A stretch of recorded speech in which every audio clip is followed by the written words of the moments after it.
Hey all, and welcome back to Fuzzy Dirty Gaming and the next episode of Zero to Hero for the Reign of Arrows Champion.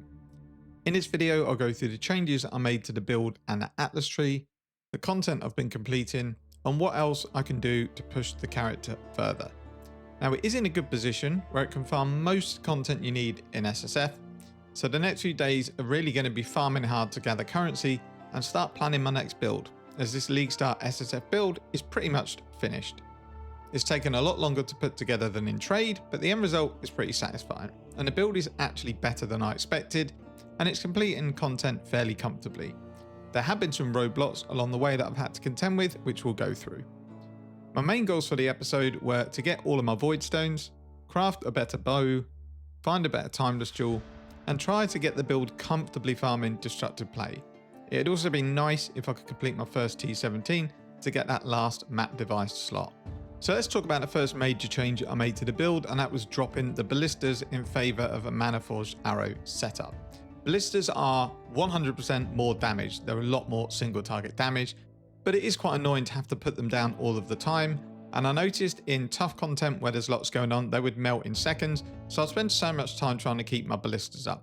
Eventually, I've just slotted a few single target gems in with mana forged arrows just to give me a bit of supplementary DPS. This is something I tried in the last episode, but I just didn't have the single target damage to be able to make the switch. I needed my ballistas to get content down. Now the build's stronger, I feel like I don't really need the ballistas as I'm not tackling any really difficult content. The second major change that I made is I dropped a lethal pride jewel that had a few increased armor nodes and a double damage node.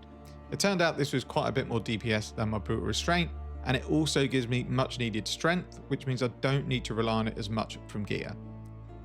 I did craft a few items. I rod crafted a chest, which I then 6-linked, gives me a ton more armor and evasion, and I recrafted my gloves to get some chaos resistance into the build. I finally hit the recombinator on my bow, added a crafted mod to it, and now I've got a bow that I won't need to replace. I'll go through all of this when I run over the gear. Content wise, I've been running a lot of destructive play, which has resulted in some decent loot. Most of it isn't suitable for my build, but it might be something I can use in future builds. It's allowed me to get the Maven's Writ and the fragments I needed to get my last 2 void stones. By the time I'd actually collected all of the fragments, I was more than adequately geared to take down the 3rd and 4th void stone, and it was done really comfortably. I've also been running most of the boss fragments that are dropped, so I've collected some Orb of Dominance, an Awakened Orb, various chisels, and lots of Awakened gems. So I'll switch one of my trees to destructive play, and I've also put Syndicate into this tree. I managed to get my board set up so that I've got Janus in research. He gives you Parandus, so you can buy items off him for gold.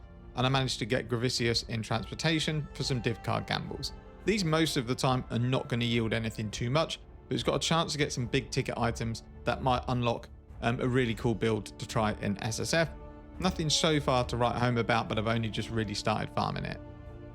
So with the introduction out the way, let's go over the gear and the gem links on the character and quickly run through my skill tree. So let's start with the gear on the character. We'll start with the bow, which I've finally recombinated. It isn't the best because I didn't realize one of the rolls on the bow was T3 fire. It should at least be T2, but it was basically me recombinating 2 mod items together until I hit 3 or 4 mods. We did hit 4, which was the fire and cold damage, attack speed and crit chance. I've crafted Ellie Pen, and then I've exalt slammed hoping for something like crit multi. We got tiny dexterity, but it's something. The helmet is the same. This is one I rod crafted in the last episode. It's really good. Big life, big resistances, suppression with reduced mana cost of attacks and mana reservation efficiency of skills. What I'm trying to do now, want to push my character further, is make sure all of my bases are as high level as they can and their armor and evasion, because I want to stack as much as I can because of the Perseverance unique belt. So in terms of other changes, the gloves I've recrafted. I got pretty lucky with these. I had some chaos resistance essences, used them, ended up getting big life, armor and evasion, fire and chaos res, with an open prefix to craft some projectile speed and projectile damage. We're still running the taming. I've not targeted any catalysts yet, so I haven't been able to get this up to 20%. This ring I absolutely messed up on. For some reason, I thought that you could craft the void elemental ailment on a ring. So the plan was to get some new boots, get a ring, get some anoints on the tree that give me some avoidance, And then with my life and avoidance nodes, I should be 100%. I ended up recombinating a ring that had 70 life and 16 auras. Nothing special. I then wasted 2 divines to multi-mod it, to only then realize that this craft doesn't exist on a ring. So I ended up crafting 2 very mediocre crafts. So this in total cost me around 150,000 dust, some gold, and 2 divines. And it really, really wasn't worth it. I think the ring I had before was probably better. The amulet, again, I've wasted money on. This is the same amulet that I had before. I've put some attribute catalyst on it, and then my prefixes were really bad. So I locked the suffixes and re-rolled life and ended up with 20 life. I did at least get some increased armor. I've then recrafted the non-channeling skills. I think I just got a bit greedy in trying to get gear quicker. I didn't need it. So again, wasted a couple of divines on this. I've changed my anointment from 100% crit chance, because I think I have capped crit chance anyway, to crit chance and global crit multi. The quiver is the same. I have found and crafted a couple of good quivers. When I've plugged them into POB, they're just not better than this. This is just very, very hard to beat, and I got super lucky with this quiver. It's got big crit multi, big prod speed, which turns into damage because of our skill tree, massive life, big cold damage, and okay lightning damage. The boots I have recrafted because I just wanted more movement speed. I used Essences of Zeal on these boots, ended up with a half decent pair, and just crafted life. The issue I have now is, before I had the craft where you couldn't be chilled, I now can be, which is a little bit annoying, but I just needed some extra movement speed. As I say, eventually, if I carry on with this character, we'll end up getting ailment immune when I can figure out the best way to do it, if I don't drop one of the jewels that enables it. The belt is still Perseverance. I have had a few of these drops, so I did manage to get one that was better rolled than the one I had before. I've corrupted all of the other ones, even though the implicit on this is actually pretty decent, but didn't get anything from them. And finally, this is my current chest piece, which I'm really, really happy with. This was crafted through ROG. I've then had to 6 socket it and 6 link it, but because I've been farming an absolute ton of expedition, I had around 900 fusings, so I took the risk that that would be enough, and it was. So I've now got a very, very good 6-link body armor with 2,500 armor and 2,500 evasion, and some chaos resistance to boot. Overall, my gear is really nice. In all honesty, in trade, other than buying some cluster jewels, which are very, very hard to craft in SSF, I don't think my build would look that different. I'd probably have a better pair of gloves, and I'd probably have a slightly better bow. But overall, I think the characters ended up in a really nice position. The flasks are chance of avoid being stunned on a diamond flask, increased armor on a jade, increased evasion on a granite, and then increased crit strike chance on a quicksilver. You'd ideally want crit to be on your diamond flask, evasion to be on your jade flask, but it takes a lot more alterations to specifically target one mod on one flask. So I just did whatever one turned up first. That was one that I kept. They've also got really nice prefixes. They're either maximum charges, reduced charges used, or increased duration. So going on to the links, I'll go over the Maniforged arrow setups that I've put in first, which have replaced the ballistas.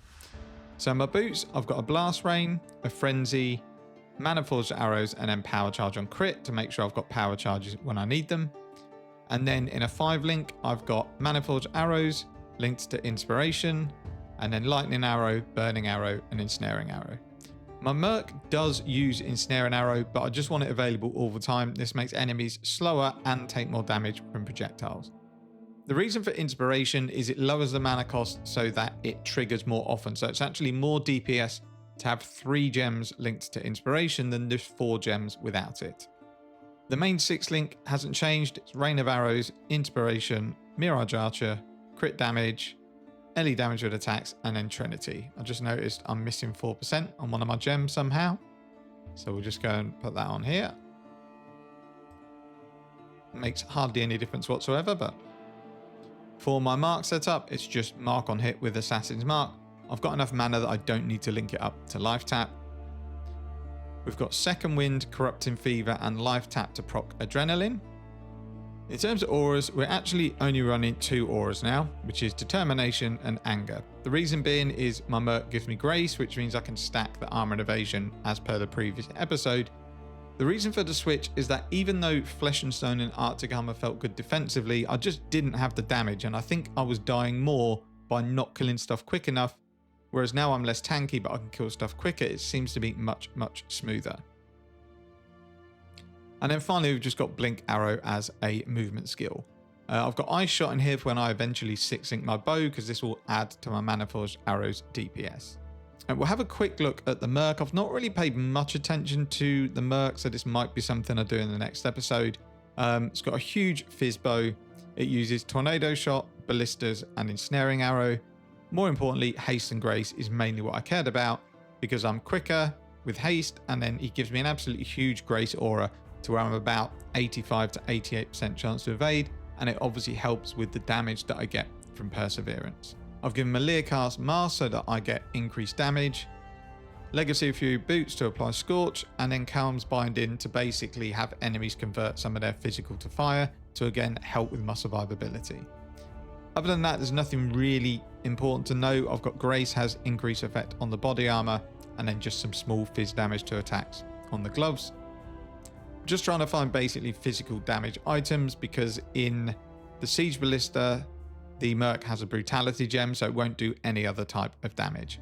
If I could make one more upgrade to this Merc, which I might do, it would be good to get an extra curse into the build so that they can apply something like Elemental Weakness. It's about a 15% increased damage for me, so that just puts my single target even better and makes my clear even more comfortable. And going on to the tree, there's not that much to note in terms of changes. I have dropped the crit chance and blind nodes because I do not need that much crit chance. It was better putting these points elsewhere. The last node I took when I got to level 96, I just took this just for a bit more comfort, because there didn't seem like there was another 1 point worth taking. As I said, we have had a Lethal Pride Jewel drop. It's not amazing, but it's got a few increased armor nodes, and then it's got double damage here. Some strength, more armor, more fizz damage, and then just stun threshold and melee crit chance, which do nothing, but it was more DPS than my Brutal Restraint, and it gives me strength, which means I don't really need to worry about it on gear. And as I mentioned, for my Anoint, I was running High Voltage for 100% increased crit chance against shocked enemies, but I didn't need that much crit, so I've just changed it to True Strike because it comes with a little bit of crit multi. And then I have one gem in here, which is not exactly amazing, but I haven't had anything else drop that's better. I think we actually have an Exalt, so we can see if we can get a good mod on this. Yeah, increased cold damage. It's something. So stick that back in. And that's kind of it for the character. It feels really, really comfortable, but it was quite a chore to get all the items together. Recombinating in SSF is really annoying because you just run out of supplies. So it's done in dribs and drabs. And if you get really unlucky with RNG, it could take you days to craft an item. And we'll quickly go through the stash just to go through kind of what it looks like. I've spent all of my divines. Like I said, most of it wasted on crafts I didn't need to do. We've got 1 Veiled Orb and 4 Veiled Chaos Orbs. Starting to build up our fusings back again. We have some Eldritch Currency, some Chisels, got a little bit of Harvest Juice left. We've got a Warlord's Exalt and an Awakener's Orb, and then 2 Orbs of Conflict. In terms of gems, we've had a lot of Awakened gems drop. I can't use any of them.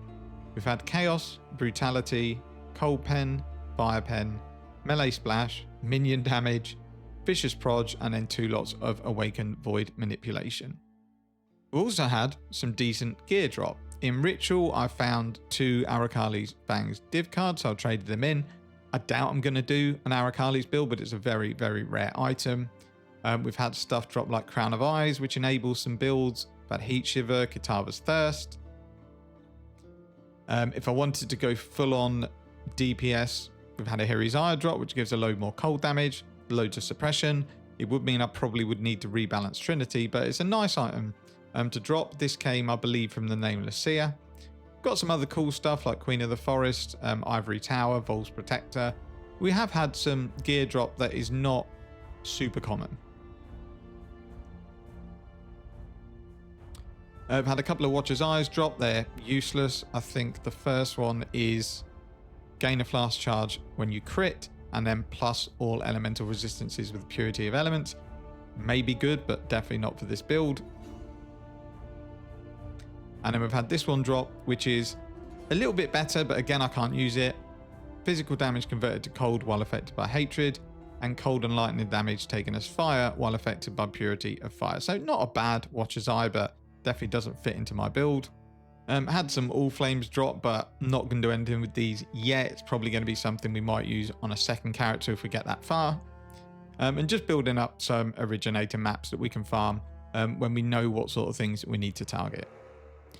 So let's go over the atlas trees I was using and the content I was farming. Now don't try and copy these trees because I was very limited to my orbs van making, so some of these trees are not optimal in the slightest, and some of them have got content in that you'd maybe have at the beginning and not at the end, such as things like these Kirak missions.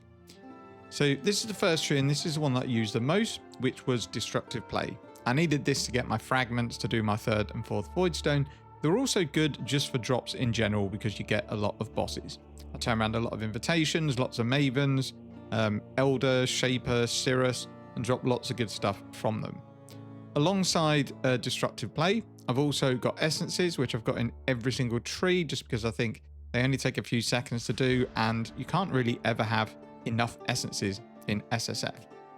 I'm also going for Betrayal. I don't really know what node to take in Betrayal because it's not something I do very often. The only one I've dropped is this More Likely to Bargain because it seems to override the +1 to rank, which is something that you want to do quite a lot. And then we just got Betrayal chance here. Along with that, I've just put in some shrines so that I can make the maps easier and quicker.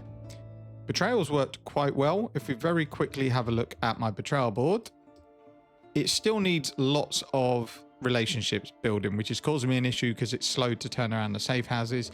But essentially what I wanted was Gravicius in Transportation because he gives you full stacks of divination cards just as a fun gamble.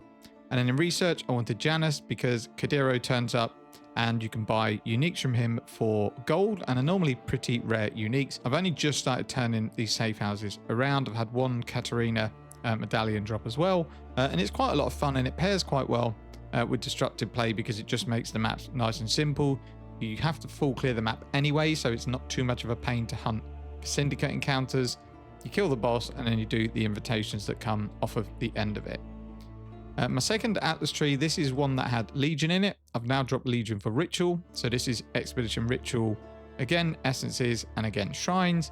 And this has been pretty disappointing. I'm kind of bored of Expedition now, but I am still doing it because the currency you get from Tujen is really, really handy, especially all the bubblegum currency. However, Ritual's been pretty bad. When I've had Scarabs, it's been good. When I haven't, you just get very little tribute, and most of the time you might be able to get a couple of Chaos Orbs from a window.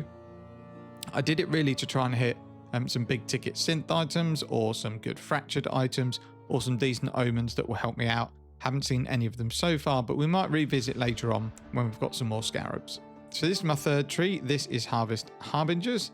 I've used Harvest to re-roll some fragments, essences, things like that. It always comes in handy. I've put strong boxes on here too, just because I seem to be dropping a lot of strongbox Scarabs, so I wanted to make use of them. And I've also got Harbingers. Again, these aren't very good unless you've got Scarabs, but every time I've built up some Harbinger Scarabs, I'm going and running these maps. Got a chance at things like Fracturing Orbs, and it's also just very, very good for general currency that you need. However, now that I'm really comfortable with all of the currencies they drop other than Fracturing Orbs, I've tended to leave this tree alone for this playthrough. I've mainly been focusing on Destructive Play, and every now and again I'll go into my Expedition and my Ritual. As you saw from the highlights, we did get Maven and Uber Elder down, so I've got our 4 Voidstones. I still need to find some unique maps. I haven't found the one that has prefixes cannot be changed, which is pretty big for crafting, so I would like to find that. Invitation wise, I haven't run any Breachstones, so obviously not done the Hidden, and I haven't done the Feared. For the sake of one favourite slot, I probably won't do the Feared. I hate the fight, and I also hate all the content that leads up to it. This character would also struggle at the moment, so it might be something we take on a character later on. I will say the invitation that is causing me the most hassle is the Forgotten, the Synthesis invitation.